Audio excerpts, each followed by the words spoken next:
सबसे पहले the host conclave के बारे में थोड़ा सा हमारी ऑडियंस को बताइए कि ये जो इनिशिएटिव है वो क्या है, और बहुत सालों से आप इस चीज पर काम कर रहे हैं, थोड़ा सा बताइए सर आपके इनिशिएटिव के बारे में। होश एक ऐसा इनिशिएटिव है अंबा गोपाल फाउंडेशन की तरफ से। जब मैं कैंसर पे रिसर्च करने लगा तो देखा कि कैंसर आ कहाँ से रहा है। 40 साल पहले या 30 साल पहले मैंने एक भी कैंसर पेशेंट हमारी ज़िंदगी में नहीं देखी। तो 30 साल में ऐसा क्या हो गया कि आज रोज दिन का 5-10 पेशेंट लोग को फ़ोन करते हैं। तो क्या फ़र्क पड़ा? फ़र्क पड़ा हवा, पानी और खाना। एक ज़माना था हम स्कूल जाते थे तो कभी वाटर बॉटल नहीं लेके गए, स्कूल का नल को चालू करके हाथ को कप बना के पीते थे। हमारा होटल में एक होटल है जिसका नाम राधा कृष्णा है, वहाँ पर लाखों लोग दिन के 100 बच्चे आके शाम को पानी पीने के लिए आते थे सोसाइटी के आजू बाजू के। आज एक नहीं आता है, आज पानी बॉटल का ही चाहिए। तो स्वच्छ पानी बॉटल का है तो हम बीमार क्यों गिर रहे हैं? खाना ऑर्गेनिक बोल के हमारे माता पिता को कभी पता नहीं था, आज क्यों ऑर्गेनिक फूड को हम ढूंढ रहे हैं और जो मिल नहीं रहा है। बम्बई में बहुत सारे लोग ऐसे हैं जो बम्बई छोड़ के जाना चाहते हैं, लेकिन वही लोग जिसको परवड़ता है बम्बई छोड़ना, लेकिन वो खाली 5% लोग हैं। मैं वो 5% लोगों के लिए बात नहीं कर रहा हूँ, मैं वो 95% लोगों के लिए बात करना चाहता हूँ जो इस तकलीफ से गुजर रहे हैं। तो हवा, पानी, खाना भी अगर हमको नहीं मिल रहा है तो फिर हम जिएंगे किसके लिए? वो बेसिक भी हमारे लिए नहीं है।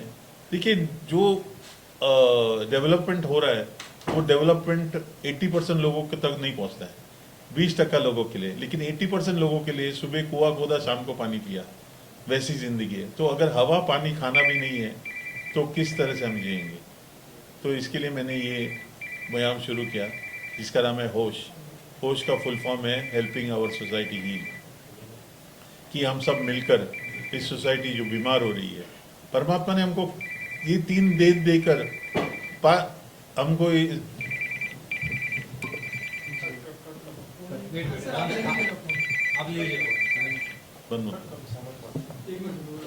परमात्मा ने ये 3 देकर हमको ये दुनिया में भेजा है, और हम उसी को बर्बाद करके हमारा शरीर बना है ये 5 तत्वों से।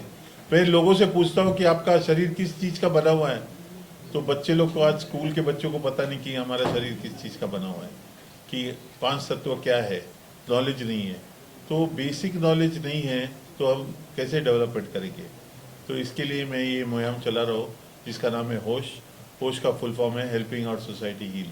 हमारा जो दुनिया है, हमारा भारत है, उसको हील करना ज़रूरी है, और उसको हील किए बिना हमको, आज डायबिटीज़, ब्लड प्रेशर ये 50 साल तक चलता है, लेकिन कैंसर जिस दिन होता है उस दिन डेथ सेंटेंस हो जाता है।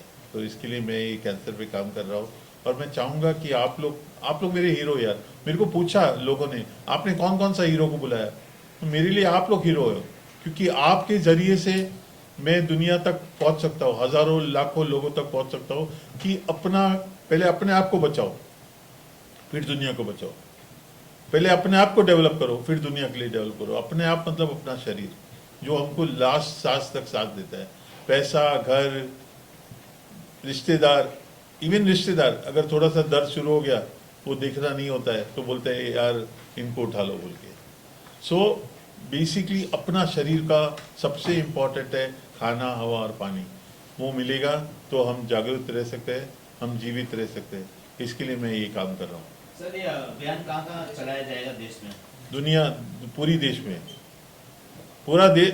आपको लगता है एक ही जगह बम्बई का ही प्रॉब्लम है? ये पूरा देश का प्रॉब्लम है कि नहीं? Yes sir. फिर ये क्वेश्चन क्यों? क्वेश्चन ऐसा पूछिए। आपने अभी भी कहा कि आप लोग मुझे हीरो बना सकते हैं। हाँ। आपने इसलिए किसी हीरो को, रियल हीरो को नहीं बुलाया, पत्रकारों के हीरो बनाया। पत्रकार हीरो है। हाँ ठीक है, तो मैं मान रहा हूँ, मैं तो 55 ईयर का पत्रकार हूँ, 55 साल हो गए इस पत्रकारिता का मुझे करते हुए। सोनिया गांधी ने चाबी एकमात्र मुझे इस मुंबई में दिया है, मुझे ही दिया है। मैं ये पूछ रहा हूँ कि आपके पास पत्रकारों के और पत्रकारों के परिवारों के लिए क्या है, ये बताइए कि इस कैंसर के लिए ये आपके पास जो सिर्फ पत्रकार का परिवार बहुत छोटा हो जाता है, पूरा देश के परिवारों के लिए। सभी लोग अपने बिरादरी के लिए बोलते हैं, तो मैं बिरादरी मेरी पूरी देश है।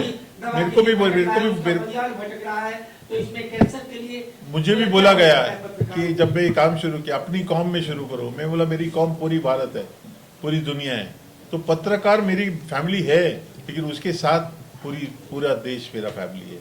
सबके लिए मैं करना चाहता हूँ, और आप लोग सबके लिए कीजिए। पत्रकार से सब लोग जुड़ जाते हैं, सबके परिवार आप है। इसका मतलब पत्रकारों के लिए रियायत है आपके पास, क्योंकि पत्रकार का परिवार सब में भी है। पत्रकार का परिवार के साथ पूरा दुनिया देश का परिवार सुखी रहे,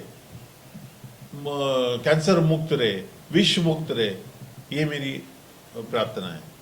सर आप ये इनिशिएटिव पर कितने सालों से काम कर रहे हैं, उसके बारे में कुछ बताइए सर। और कितनी सफलता मिली है इस इनिशिएटिव? धीरे धीरे सफलता मिल रही है।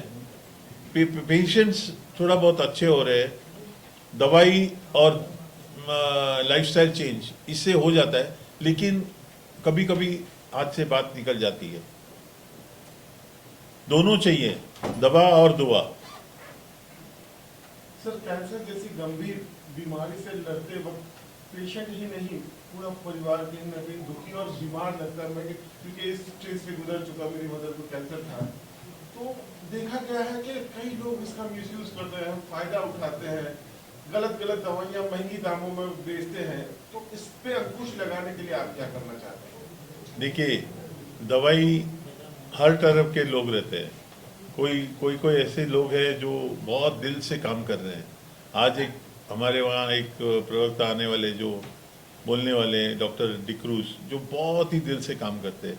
तो मैं उनकी तरफ देखकर बोलूँगा कि ऐसी बात कम हो जाती है कि गलत बातें आनी होनी चाहिए, लेकिन कुछ बातें हो जाती है, उसका हमारे पास समाधान नहीं है। जैसे फूल रहते हैं, उसके साथ 2-4 कांटे भी रहते हैं।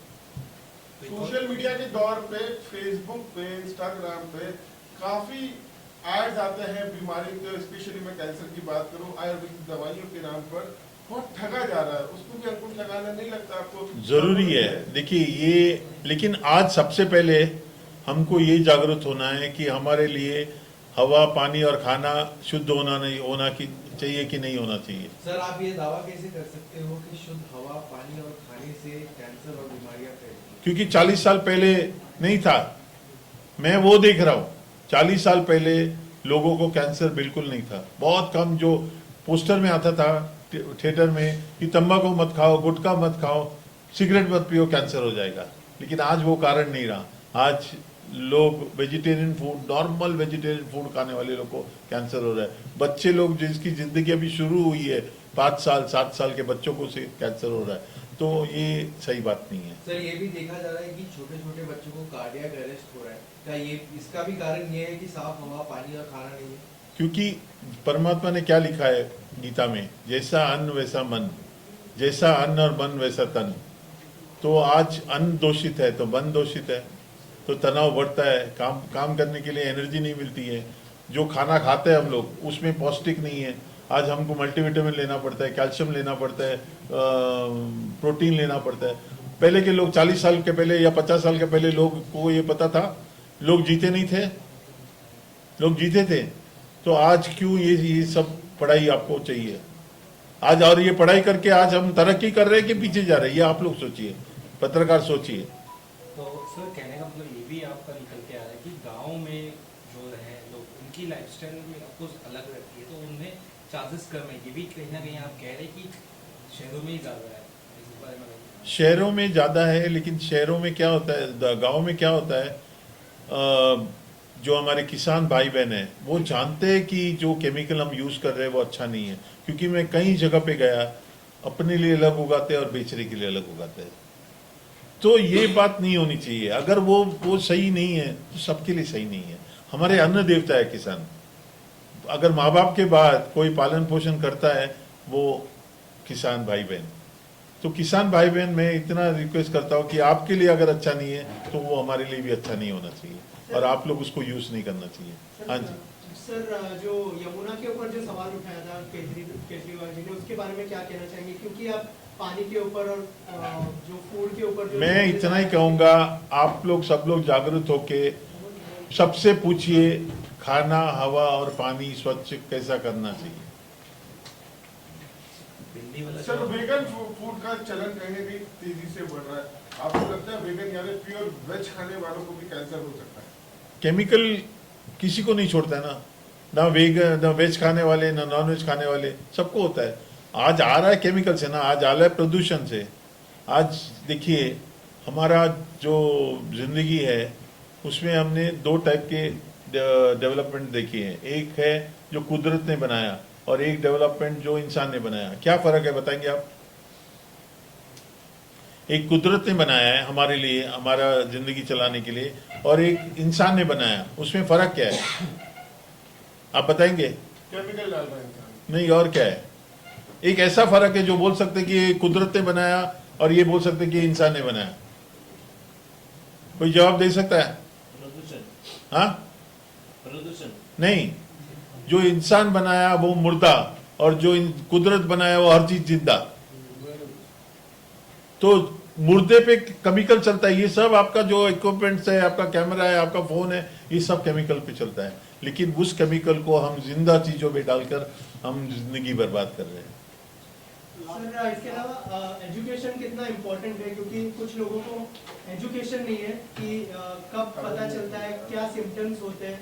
तो इस मामले में एजुकेशन कितना इम्पोर्टेंट है? एजुकेशन इम्पोर्टेंट है, लेकिन आज आप सोचिए 50-60 साल पहले लोगों के पास कितना एजुकेशन था? वो जिए नहीं, अच्छा जिया, प्यार से जिया, एकता के साथ जिया, खुशी के साथ जिया। आज एजुकेशन के नाम पे ढकोसला हो रहा है। पुराने लोगों को पता था कि शरीर किस चीज का बना हुआ है। आज मैं कॉलेज पे गया था ये मुहिम चलाने के लिए, तो बच्चों को पूछ रहा हूँ शरीर किस चीज का बना है, किसी को पता नहीं है।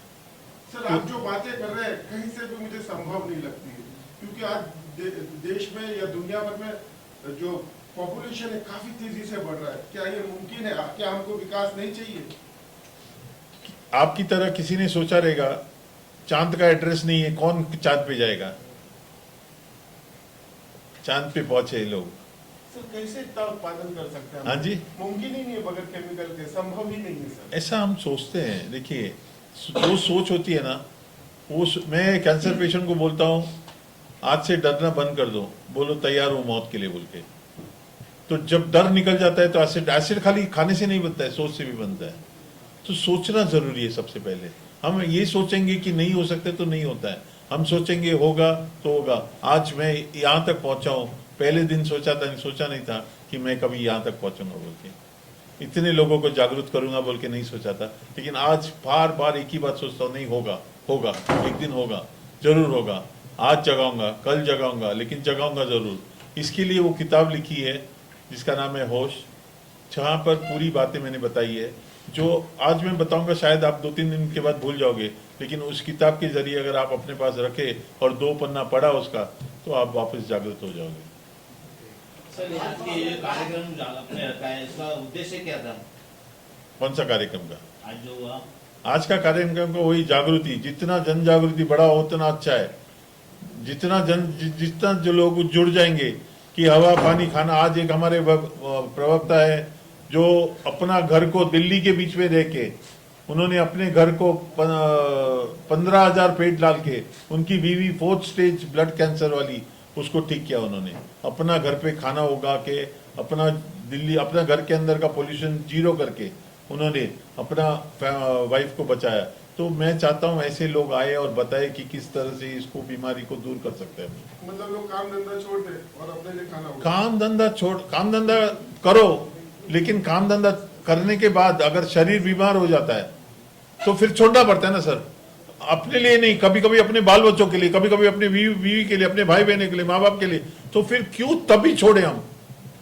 उससे अच्छा बैलेंस लेके आओ। आज दुनिया में बैलेंस नहीं है, इम्बैलेंस है। खाली एक बैलेंस के पीछे पड़े है, बैंक बैलेंस, बाकी सब इम्बैलेंस है। तो मैं चाहता हूं कि हम इम्बैलेंस हो जाए। जैसे 40 साल पहले लोग काम भी करते थे और प्रकृति को भी ध्यान रखते थे। सर, आखिर में सर, अगर लोग इस बीमारी से जूझ रहे हैं तो कैसे कर सकते हैं, उस बारे में बता दीजिए हम लोगों को। अम्बा गोपाल फाउंडेशन का वेबसाइट है, उसमें कांटेक्ट कर सकते हैं आप। सर होस्ट के माध्यम से आप जनता को क्या मैसेज देना चाहिए? मैं इतना ही मैसेज देना चाहता हूँ कि सबसे जरूरी है जीना। जीवन है तो जान है। तो सब जीने के लिए क्या चाहिए हमको? सांस लेना है तो हवा अच्छा शुद्ध, पानी और खाना, ये 3 चीज हमको दे दो। बाकी डेवलपमेंट अगर कम ज़्यादा हो गया तो फर्क नहीं पड़ेगा, लेकिन ये कम ज़्यादा हो गया तो अगला नस्ल बचेगा नहीं, जिस हिसाब से कैंसर फैल रहा है। सर जब किसी को कैंसर होता है तो वो बाद में मरता है, लेकिन उसके परिवार वाले पहले से ही पहले मर जाते हैं, क्योंकि पहले ही मैंने देखा है अपने दोस्तों के बीच में, अपने होटल के स्टाफ के बीच में, कि वो बेचारा सब कुछ बेच के एनजीओ के पास जाकर जगह जगह जाकर भीख मांग कर वो दवाई करता है, लेकिन अंत में उसको कुछ हासिल नहीं होता है। Thank you sir.